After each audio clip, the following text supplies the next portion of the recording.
नमस्कार बच्चों, स्वागत है आपका मेरे YouTube channel learning is best में।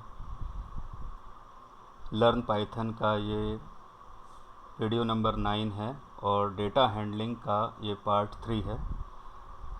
आज जो टॉपिक मैंने कवर किए हैं वो है chain comparison operator, operator precedence, operator associativity, expression and evaluating expression. तो आज इन टॉपिक्स को अपन डिस्कस करेंगे। पावर पॉइंट नहीं बनाया है मैंने, उसका रीज़न ये है कि बहुत एक तो ज़्यादा टाइम कंज्यूम हो जाता है पावर पॉइंट बनाने में, दूसरा it's a programming related matter, तो जितना हम प्रैक्टिकली समझेंगे उतना बेहतर होगा हमारे लिए। तो आइए आज के टॉपिक्स को अपन समझते हैं, प्रैक्टिकली भी और थोड़ा सा थ्योरेटिकली भी हम इसको समझेंगे। तो चेन कंपैरिजन ऑपरेटर है। चेन कंपैरिजन ऑपरेटर क्या होते हैं अपन देखते हैं। So while discussing the logical operator Python has something interesting to offer. ये स्टेटमेंट बहुत इंपॉर्टेंट है क्योंकि जो चेन कंपैरिजन ऑपरेटर का जो कॉन्सेप्ट है ये किसी भी पहले की प्रोग्रामिंग लैंग्वेज में नहीं था। So we can chain the multiple comparison. अब यहाँ पर आप इस एग्जाम्पल को समझ सकते हैं, 1 less than 2 and 2 less than 3। We can write 1 less than 2 less than 3। अगर हम ऐसा C++ या जावा में लिखते तो ये हमें एरर दिखाता, क्योंकि इस तरह का कॉन्सेप्ट पहले नहीं था। मगर पाइथन में ये कॉन्सेप्ट है और इसका रिजल्ट ट्रू आएगा। ट्रू इसलिए आएगा क्योंकि 1 is less than 2 and less than 3। तो अगर हम इस तरह से लिख रहे हैं 1 लेस देन 2 लेस देन 3, तो इसका सिंपल मीनिंग होता है 1 लेस देन 2 एंड, यहाँ पर जो ऑपरेटर लॉजिकल ऑपरेटर बीच में लगेगा वो लगेगा एंड, और नहीं लगेगा, ये हमें याद रखना है, एंड लगेगा। तो अगर हमने कहीं पर इस तरह से लिखा है 1 लेस देन 2 लेस देन 3, तो इसका मीनिंग होगा 1 less than 2 and 2 less than 3, and because both the condition are true, that's why it will give the result true. इसको हम पाइथन आइडियली पर चेक भी कर सकते हैं कि हम चेन कंपैरिजन ऑपरेटर लिख सकते हैं या नहीं। आइए इसको देख लेते हैं। पाइथन आइडियली ओपन हो गया है। अगर मैं यहाँ पर लिख रहा हूँ 1 less than 2 and 2 less than 3, ये मैंने लिखा है नॉर्मल लॉजिकल ऑपरेटर्स और इसका रिजल्ट ट्रू आएगा। मगर इसी को मैं चैंट फॉर्मेट में लिख सकता हूँ 1 लेस देन 2 लेस देन 3, ये भी पाइथन में ट्रू बताएगा। तो यहाँ पर यही मैं बताना चाहता हूँ कि आप इस तरह से लॉजिकल ऑपरेटर को लिख सकते हैं चैंड करके। चैंड मतलब आप एक सीक्वेंशियल फॉर्म में उसको लिख सकते हैं, और मीनिंग इसका यही रहेगा कि दो कंडीशंस के बीच में एंड आएगा। आइए अपने नेक्स्ट इम्पॉर्टेंट टॉपिक की ओर बढ़ते हैं, वो है operator precedence, and this is a very very important. What is operator precedence? Python resolve the operator the order of the execution through operators precedence. The chart of the operator precedence from highest to lowest is given below. यहाँ पे मैंने एक chart की photo डाली है, आप उसको देख सकते हैं कि कौन सा ऑपरेटर हायर प्रेसिडेंस का है और कौन सा ऑपरेटर लोअर प्रेसिडेंस का है। इससे हमें यहाँ पर ये पता चल जाता है। पैरेंथेसिस जो है वो हाईएस्ट प्रेसिडेंस है, हायर टू लोएस्ट ये रैंक है। मैं एक बार डिस्क्राइब कर देता हूँ। Parenthesis is the highest precedence, यानी कि अगर किसी एक्सप्रेशन में पैरेंथेसिस है तो वो सबसे पहले सॉल्व होगा। Then double asterisk exponential, then plus है, फिर एक्चुअली यूनरी ऑपरेटर है, plus x and minus x, both are unary plus and minus, positive और नेगेटिव वैल्यूज़ के लिए वो है, उसका प्रेसिडेंस ज़्यादा होगा।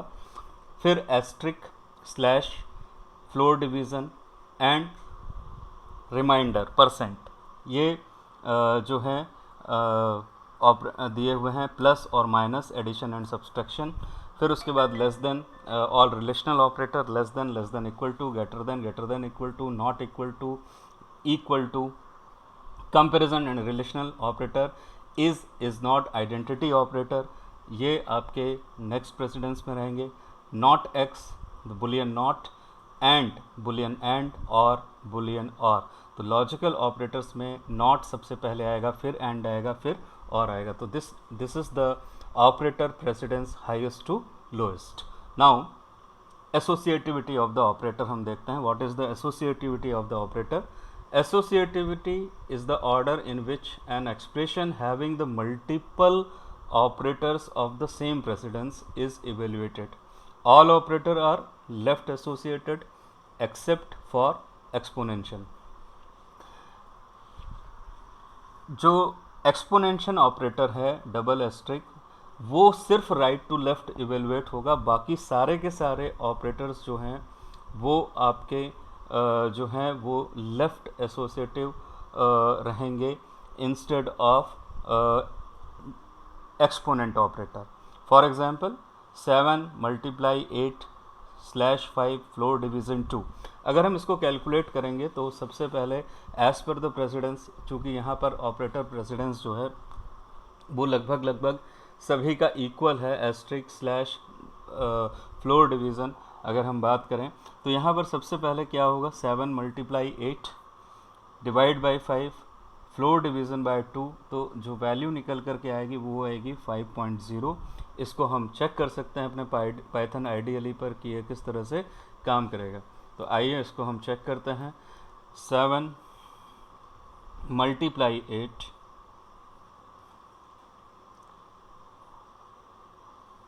Slash 5 then floor division 2.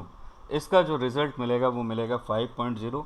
ये किस तरह से इवेलुएट हुआ है, अगर हम कहें कि ये इवेलुएट किस तरह से हुआ है तो आप इस फंक्शन को इस तरह से भी देख सकते हैं कि 7 मल्टीप्लाई 8 हुआ because the precedence are same, so 7 multiply 8 divide by 5 हुआ, देन फ्लोर डिवीज़न बाय 2 हुआ, सो इसका रिज़ल्ट 5.0 आ गया.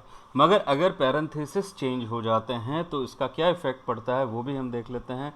नेक्स्ट जो हमारा एग्जाम्पल है वो है 7 मल्टीप्लाई. अब यहाँ पर हमने ब्रैकेट जो यूज़ किया है वो यूज़ किया है 8 डिवाइडेड बाई 5. इसको हमने ब्रैकेट के अंदर लिखा है, फिर हमने फ्लोर डिवीज़न यूज़ किया है 2 और फिर ब्रैकेट क्लोज किया है. तो यहाँ पर सबसे पहले 8 डिवाइडेड बाई 5 होगा, जो भी उसकी वैल्यू आएगी वो डिवाइड होने के बाद प्रिसीशन में आएगी, 1 पॉइंट समथिंग कुछ आएगी, और फ्लोर डिवीज़न 2 होगा. तो फ्लोर डिवीज़न 2 होने के कारण उसकी वैल्यू हो जाएगी 0. इसलिए 0 हो जाएगी क्योंकि सिर्फ इंटीजर पार्ट को वो लेगा, चूँकि फ्लोर डिवीज़न 2 कर रहे हैं तो वो वैल्यू 0 होगी और 7 मल्टीप्लाई 0 होने पे 0 आएगा. Now you can see the result, 0.0 is the result. तो इस तरह से आपका ऑपरेटर की एसोसिएटिविटी होती है और वो इस तरह से इवेलुएट होता है. अब अपन बात कर रहे थे कि एक्सपोनेंट किस तरह से वर्क करता है. तो एक्सपोनेंट के लिए मैंने पहले भी बताया है, the exponent operator is evaluated from right to left. It is not evaluated from left side, it is evaluated from right to left. तो यहाँ पर 2 exponent 3 exponent 4 will be evaluated as 2 to the power 3 to the power 4. It will not evaluated like 2 to the power 3 और फिर उसकी power 4 इस तरह से evaluate नहीं होगा, ये राइट टू लेफ्ट होगा. यानी सबसे पहले 3 to the power 4 होगा, फिर उसके बाद जो भी वैल्यू आएगी उसकी पावर 2 की पावर उस पर जाएगी. तो इस तरह से ये वैल्यूज़ को इवेलुएट करेगा. Now you can see here, let's see some example. This is a very important example we are discussing here. Print 14 floor division by 4, 14 पर रिमाइंडर 4 एंड 14 हैश 4. क्या आएगा इनका रिजल्ट? तो इसका रिजल्ट आएगा, चूँकि फ्लोर डिवीज़न है तो सिर्फ इंटीजर पार्ट को देगा तो ये 3 आएगा, रिमाइंडर पार्ट 2 बच रहा है इसलिए 2 देगा, और 14/4 करने पर 3.5 यानी प्रिसीशन में ये वैल्यू को देगा. आइए इसको भी हम चेक कर लेते हैं. Print 14 floor division by 4, 14 remainder 4, 14 divide by 4 will give the result like this, 3, 2, 3.5. तो इस तरह से ये रिज़ल्ट को देगा. एक और एग्जाम्पल हम चेक करते हैं. जैसे मैंने यहाँ पर लिखा हुआ है प्रिंट 11 + 3. ऑब्वियसली इसका रिजल्ट जो आएगा वो आएगा 14,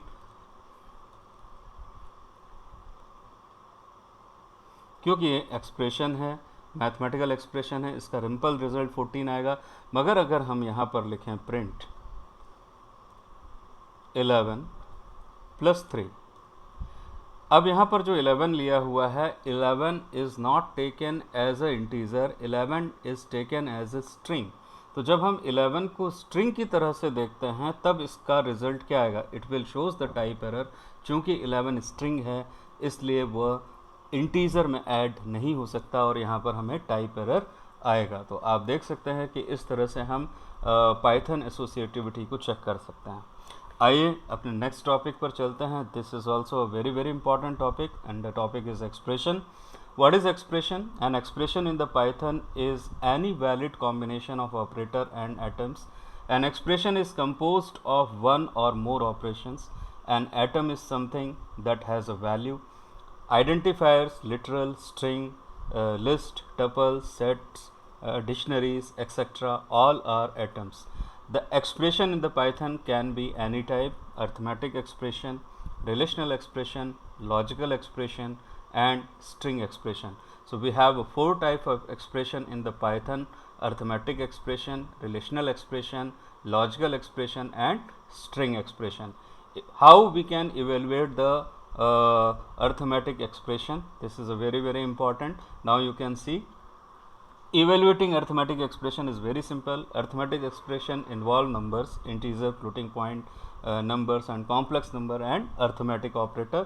Like example, if we are written 10 plus 5 multiplied 2, definitely it will give the first, as per the operator precedence, first 5 multiplied by 2, it will give the 10, then 10 plus 10, it will become 20। तो पहले वाले का result जो आएगा वो 20 आएगा, मगर second में हमने लिखा है, लगाया हुआ है ब्रैकेट, पैरेंथेसिस। तो as per the operator precedence parenthesis सबसे पहले सॉल्व होगा और पैरेंथेसिस के अंदर लिखा हुआ है 10 प्लस 5 यानी 15 एंड 15 मल्टीप्लाई 2 होगा तो 30 आएगा। दोनों का रिजल्ट हम पाइथन आईडीएलई पर चेक कर सकते हैं कि यह किस तरह से वैल्यू को देगा। आइए देखते हैं। तो यहाँ पर मैं आपको दिखा सकता हूँ। It's very simple. If we are using very simple operator here 10 multiply by 2, तो यहाँ पर मैंने कहा 10 प्लस 5 मल्टीप्लाई बाई 2, तो मैंने कहा था कि 5 मल्टीप्लाई 2 पहले होगा और रिजल्ट आएगा 20, फिर उसमें 10 ऐड हो जाएगा यानी 10 प्लस 10 हो जाएगा। जब हम पैरेंथेसिस लगाते हैं तो पैरेंथेसिस का प्रेसिडेंस सबसे ऊपर है यानी सबसे पहले पैरेंथेसिस सॉल्व होता है, तो सबसे पहले पैरेंथेसिस सॉल्व होगा और उसके बाद दूसरा ऑपरेटर काम करेगा यानी अस्ट्रिक बाय 2, तो इसका रिजल्ट आएगा 30 as per previously I told. Now both will give the different result considering the operator precedence. ये मैंने बोला है कि ऑपरेटर प्रेसिडेंस के अकॉर्डिंग ही उसका रिजल्ट आएगा। अब यहाँ पर एक एग्जांपल और दिया हुआ है, ए की वैल्यू 3 है, बी की वैल्यू 3 है। इस मेथड को आप अच्छी तरह से समझ गए होंगे बच्चों, क्योंकि ये मेथड मैं आपको पहले भी बता चुका हूँ, है ना। इसको हम कहते हैं मल्टीपल असाइनमेंट। पाइथन में ये एक सुविधा भी है, ये एक फैसिलिटी भी है कि हम मल्टीपल असाइनमेंट कर सकते हैं। तो यहाँ पर a इज़ इक्वल टू 3 है, b इज़ इक्वल टू 6 है और c is equal to b upon a करने पर वैल्यू क्या आएगी, c is equal to b floor division a करने पर क्या आएगी और c is equal to b percent a करने पर क्या आएगी। ये आप आईडीएलई पर चेक करिए और इसका रिज़ल्ट मुझे बताइए कि इसका रिज़ल्ट क्या होगा। ये कमेंट सेक्शन में आप मुझे ज़रूर बताइएगा। फिर वेरी इंपॉर्टेंट नोट है यहाँ पर, इसको हमेशा ध्यान रखना है हमें। इन Python if the operator is the division operator, अगर हम डिवीज़न ऑपरेटर यूज़ कर रहे हैं, the result will always be a floating point number. यानी कि अगर हमने डिवाइड किया है 10 डिवाइड बाई 5 तो उसका रिज़ल्ट आएगा 2.0, 2 नहीं आएगा, उसका रिज़ल्ट इंटीजर में नहीं आएगा, उसका रिज़ल्ट फ्लोट में ही आएगा। If you are giving 10 divide by 3 उसका रिज़ल्ट आएगा 3.333 something in the precision, double floating point precision में उसका रिज़ल्ट आएगा। तो this is a very very important note, हमेशा याद रखना है। In Python if the operator is the division operator the result will always be a floating point number even if both the operands are of integer type। अब यहाँ पर एक और बहुत ही इंपॉर्टेंट टॉपिक की ओर अपन चल रहे हैं, चूँकि अपन अर्थमेटिक एक्सप्रेशन पढ़ रहे हैं। यहाँ पर एक और बहुत इंपॉर्टेंट टॉपिक है, वो है implicit type conversion. What is implicit type conversion? And implicit type conversion is a conversion performed by the compiler/interpreter without programmer intervention An implicit conversion is applied generally whenever the different data types are intermixed in an expression. In the mixed arithmetic expression, Python convert all operands up to the type of the largest operand. उसको हम कहते हैं type promotion. यानी कि अगर मान लीजिए कि मिक्स टाइप के अर्थमेटिकल एक्सप्रेशंस हैं हमारे पास, तो जो भी सबसे हम कहेंगे कि हायर होगा, उस हायर टाइप में वो ऑटोमेटिकली उसको कन्वर्ट कर लेगा, और इस कन्वर्शन को हम कहते हैं इम्प्लिसिट कन्वर्जन, और इसको हम कहते हैं टाइप प्रमोशन. अब आ जाते हैं, देखते हैं इवेल्युएटिंग रिलेशनल एक्सप्रेशन क्या होता है. इवेल्युएटिंग रिलेशनल एक्सप्रेशन और comparison. All comparison operator in the Python have the same priority which is lower than that of any arithmetic operations. Relational expressions yield the boolean value, comparison yield the boolean value only true or false. तो ये हमें values जो देगा वो true और false में ही value को देगा. अब यहाँ पर जो एग्जाम्पल है उसको हम एग्जाम्पल को अच्छे से समझते हैं. यहाँ पर अपन ने सिंपल असाइनमेंट किया हुआ है, मल्टीपल असाइनमेंट किया है. वेरिएबल में ए की वैल्यू 10 है, बी की 20 है, सी की फिर से 20 है. Print A less than B लिखने पर ऑब्वियस है ए यानी 10 इज लेस देन 20, तो ये आएगा true. Print b less than equal to c, 20 less than equal to 20 is also a true, because less than तो नहीं है पर इक्वल है, इसलिए ये ट्रू आएगा. अब यहाँ पर मैंने चेन्ड असाइनमेंट कर दिया है. Print A less than B less than equal to C, इसका मतलब है इसका मतलब है A less than B and B less than equal to C, both conditions are true, इसलिए ये रिजल्ट भी ट्रू होगा. इसको हम बहुत अच्छे से समझ सकते हैं. आइए इसको पाइथन आइडियली पर चेक कर लेते हैं.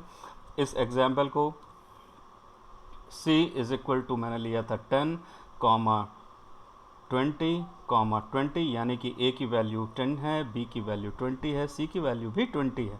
और अगर हम यहाँ पर देते हैं print a less than b, this will give the result true. If I am writing here print b less than equal to c, then also it is writing the true. If I am writing print a less than b, this is the chained expression, this will also true, because a less than b less than equal to c is equivalent to a less than b. Equivalent means वो वही चीज़ है जो मैं बता रहा हूँ, a less than b and b less than equal to c. And लग जाएगा यहाँ पर लॉजिकल ऑपरेटर, और दोनों कंडीशन ट्रू होने से ये भी ट्रू है. आइए आगे देखते हैं. अभी यहाँ पर मैंने कुछ और आपको पाइथन आइडियली टूल पर करने के लिए बोला. इसको मैंने करके दिखा दिया है, तो इसको तो अपन नहीं करेंगे. हाँ, यहाँ पर जो है let's check with the Python IDLE tool, तो ये आपके लिए एक होमवर्क है कि यहाँ जो a less than b less then c मैंने a greater than b and b less then c है, इसका मीनिंग है a greater than b and b greater than c. ये मैंने पहले भी बताया है चेन को हम किस तरह से करते हैं. a less than equal to b less than equal to c means a less than equal to b and b less than equal to c. तो ये इस तरह से लॉजिकल ऑपरेटर्स को इवेलुएट करेगा. How the logical operator will be evaluated, that is also now we can see once. जब arithmetic expression के साथ लॉजिकल ऑपरेटर रहे तो सबसे पहले अर्थमेटिक ऑपरेटर सॉल्व होता है, ये हमें ध्यान रखना है. इसके कुछ रूल्स हैं, अपन इनको देखते हैं. While evaluating the logical expression Python follow these rules. Number 1, the precedence of the logical is lower than the arithmetic operator, so constituent arithmetic sub expressions are evaluated first, then logical operator are applied. जैसे 25 divide by 5 और 2.0 plus 20 divide by 10 में सबसे पहले सारे mathematical arithmetical operator सबसे पहले solve हो जाएंगे. तो ये इसकी वैल्यू आ जाएगी 5. 25 डिवाइड बाई 5 होगा तो 5 आएगा, 5.0 आएगा. और 2.0 प्लस 20 डिवाइड बाई 2 तो ये आ जाएगा 2.0 एंड 2.0 2.0 4.0 एंड 5.0 और 2.0. सो एज पर द और evaluation it will give the result 5.0. Then the precedence of the logical operator among them self is not and or. यानी कि लॉजिकल ऑपरेटर का जो precedence है वो क्या है, पहले नॉट फिर एंड फिर और. तो देखो यहाँ पर हमने एग्जाम्पल जो लिया है उसको हम समझते हैं. A और B एंड नॉट C. तो ए और बी एंड नॉट सी में सबसे पहले नॉट सी जो होगा वो सबसे पहले सॉल्व होगा, यानी कि ए और बी एंड नॉट सी, तो सबसे पहले नॉट सी सॉल्व होगा। अगर इसको हम पैरेंथेसिस के अकॉर्डिंग प्रायोरिटी में लगाएं तो सबसे पहले नॉट सी सॉल्व होगा, फिर नॉट सी के बाद b and not c solve होगा, फिर ए और ये वाला पूरा एक्सप्रेशन जो है वो सॉल्व होगा, और उसका जो भी रिजल्ट आएगा वो हमें मिलेगा। Third, very important, while evaluating the Python, minimize internal work by the following these rules. Number 1, in OR evaluation the second argument is evaluated if the first one is false value, यानी कि पूरा solve करने की ज़रूरत नहीं है। अगर और ऑपरेटर और इवेल्युएशन हम कर रहे हैं, the second argument is evaluated if the first one is false value, अगर पहली वैल्यू ही ट्रू मिल गई तो आगे सॉल्व नहीं होगा, वो ऑटोमेटिकली वो एक वैल्यू, चूंकि और लगा हुआ है लॉजिकल ऑपरेटर में, अगर दो कंडीशन के बीच में और लगा हुआ है और पहली कंडीशन ही ट्रू है, that means the result will come in true. तो सेकंड तब इवेलुएट होगा जब पहली वाली फॉल्स रहेगी, ये हमेशा ध्यान देना है। B, in AND evaluation the second argument is evaluated if the first one true value, because जब हम AND ऑपरेटर को इवेलुएट करते हैं तो उसकी कंडीशन होती है कि all the condition must be true, if all conditions are not true that means it will give the false result। तो अगर पहली ट्रू है तो ही वो सेकंड को इवेलुएट करेगा, अगर पहली फॉल्स हो गई तो फिर वो आगे इवेलुएट नहीं करेगा। So this is the smart work of the Python interpreter.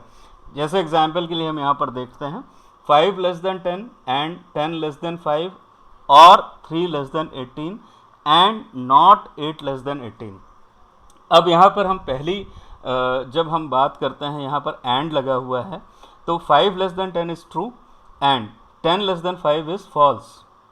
तो यहाँ पर ये पहली ही वैल्यू यहाँ पर जो जब हमने कंडीशन लगाई ये तो ट्रू है, मगर सेकंड कंडीशन पर फॉल्स वैल्यू आ गई है, तो और जो है अब वो इवेलुएट अगर होता भी है तो यहाँ पर और इवेलुएट होगा, बिकॉज ये मिक्स्ड है।